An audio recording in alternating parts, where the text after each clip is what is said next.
Il y a quelques années, j'avais fait réaliser un sondage. Selon vous, qu'est-ce que le Bnei Brit ? L'image récurrente, c'était, oui, c'est une assemblée de notables, donc supposément d'un certain milieu social, qui se réunissent.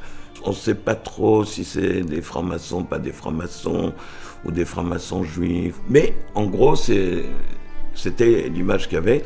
Bon, certains nous avaient répondu que c'est une secte.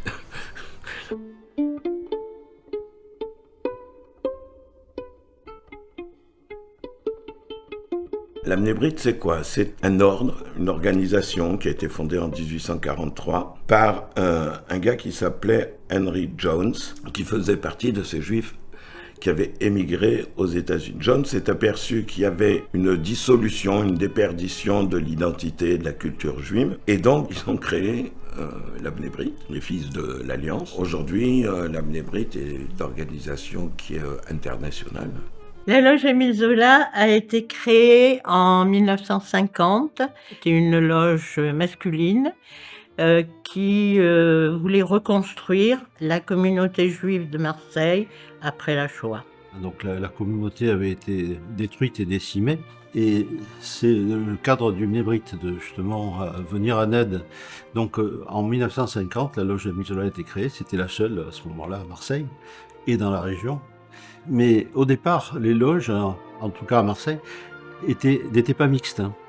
La loge Zola est devenue mixte en 1990 et elle a très vite essayé d'adapter sa devise bienfaisance, amour fraternel, harmonie, par un certain nombre de notables de la ville qui ont en quelque sorte mis la main à la poche pour créer cette structure, acheter un local. C'était quelque chose de difficile et d'important dans des conditions difficiles à l'époque. Au départ, donc pour notre loge en 1950, il est certain que le Bnei Brit, aussi bien à Marseille qu'ailleurs, s'adressait à une forme d'élite intellectuelle, d'élite financière. Progressivement, le Bnei Brit s'est démocratisé. À l'heure présente, le problème ne se pose plus. Avant 62, la communauté juive de Marseille s'est vue arriver les juifs qui venaient de Tunisie, d'Algérie, du Maroc, une population plus séfarade, qui avait à cœur aussi de reconstituer un petit peu la communauté. Et c'est à ce moment-là donc, que la Bnei Brit à Marseille a pu se développer. Par la suite, il y a d'autres loges qui se sont constituées. Actuellement, il y a 3 loges à Marseille. La loge Émile Zola, qui est historiquement la plus ancienne. La loge Louis Kahn, qui elle a été créée en 1967.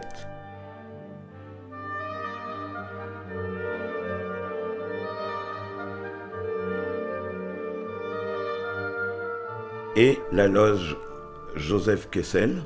La loge Joseph Kessel a une histoire particulière parce qu'en fait, au départ, elle a été créée en 1974. Pourquoi elle a été créée ? C'est que les présidents de l'époque avaient pensé que beaucoup de jeunes étaient au BBYO et quand ils sortaient du BBYO à 18 ans, ils ne savaient plus où aller, Flegg n'existait pas encore. Donc, ils ont créé cette loge Joseph Kessel en l'honneur de Kessel pour tout ce qu'il avait fait.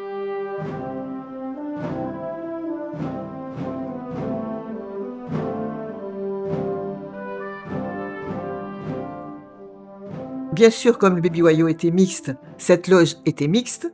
En 88, le président Daniel May a fait appel à Gilles Dahan, qu'il a accepté, qui est devenu d'abord président de Zola pendant 2 ans, et qui juste après, donc en 92, a relancé cette loge. Mais de toute façon, tout est issu de Zola. Pour entrer au Bnei Brit, il faut le vouloir. Alors, il y a une règle pour entrer au Bnei Brit. Il faut être de religion juive. Le fait d'être juif, c'est effectivement la base pour faire partie d'une organisation juive. On peut être né juif, on peut être converti par le consistoire, converti libéral, massorti. Il n'y a aucune restriction, mais il faut être juif. Toutes les loges sont mixtes, sans distinction de sexe, de genre. Ceci dit, en dehors de ça, on va trouver dans une loge absolument toutes les tendances sur l'échiquier politique, sur l'échiquier philosophique. Si on veut parler de l'unité du peuple juif, on ne peut pas faire l'unité dans l'exclusion. Dans une loge, il y a un bureau, comme dans toute association. Il y a donc un président, un vice-président, un secrétaire, un trésorier et un gardien, qui est donc le gardien du temple, entre guillemets. La loge ne vit que parce que ses membres lui apportent. Que fait-on dans ce que nous appelons une tenue? En général, ce sont des conférences, des travaux intellectuels. Chacun, en principe, apporte quelque chose au courant de l'année. Une fois par mois, chaque frère, chaque sœur apporte un travail. Ça peut être un commentaire d'un livre qui concerne le judaïsme ou la politique. Ça, c'est en tenue fermée. Certains frères et sœurs n'ont jamais fait une planche. C'est un terme hébride qui a été repris évidemment en franc-maçonnerie. C'est une conférence. Pourquoi on fait ce travail de planche? C'est parce qu'il y a une personne qui travaille vraiment dessus, qui expose le thème en profondeur et que la deuxième partie de la soirée consiste en un débat sur ce thème. Ils sont là, ils posent des questions et tout se passe très bien. Entre nous, où nous ne pouvons intervenir qu'en demandant la parole au président. Il y a aussi ce que nous appelons des tenues ouvertes. Ce n'est pas un membre de la loge qui anime une tenue ouverte. Les tenues ouvertes sont animées par des conférenciers, des écrivains. Le Mnébrite est construit sur un système pyramidal. La base, ce sont les loges, que nous appelons à l'extérieur association Mnébrite, pour se différencier de la franc-maçonnerie.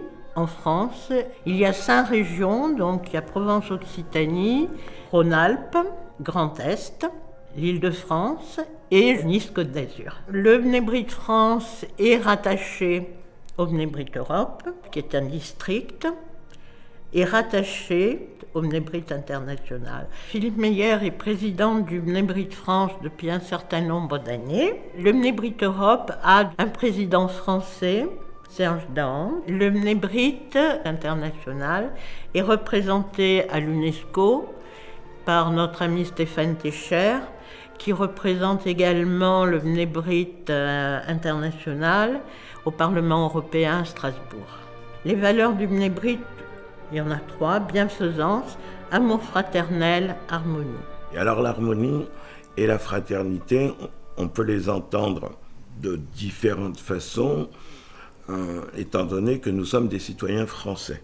Et on est une association française et on a à cœur de participer en tant que juif à la vie de la cité et à la vie du pays. Lorsqu'on est initié, nous nous engageons à développer ces valeurs. Si on ne se sent plus proche de ces valeurs, alors il faut quitter le Mnébrite.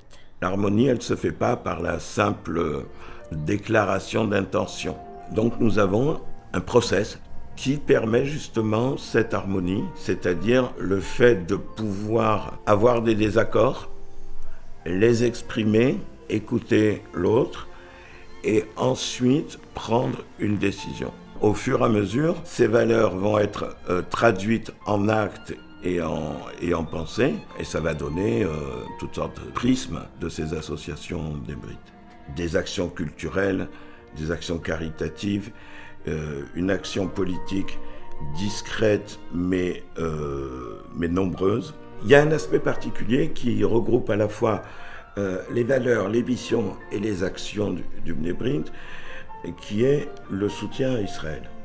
Une fois qu'on a défini nos valeurs, on va les décliner en mission et en action. La mission, elle va être l'enrichissement intellectuel de chacun par chacun. Quand on rentre au Mnébrite, il ne suffit pas d'adhérer, il faut travailler. Ça, c'est la première mission. La deuxième mission, bienfaisance, oui, c'est le caritatif. Dans les années 55, il y avait un fort afflux d'Olim qui était dans la région. Et la loge Émile Zola avait collecté environ 15 tonnes de vêtements et de médicaments pour leur venir en aide. Puis ensuite, il y a eu l'afflux des Juifs d'Afrique du Nord. Et là encore, le Bnei avait créé un centre communautaire pour venir en aide, notamment aux enfants. En 62, chacun connaît à Marseille le centre Edmond Flegg. Eh bien, le Bnei avait, par l'intermédiaire d'ailleurs du Bnei international, c'est-à-dire des Américains, obtenu une subvention importante de plus de 10 000 $ qui avait été à l'initiative de la création du centre Flegg au début des années 50. Il y a eu l'affaire Finali, c'est-à-dire des enfants qui avaient été baptisés, parce qu'on les avait mis bien sûr à l'abri, mais en même temps ils avaient été baptisés.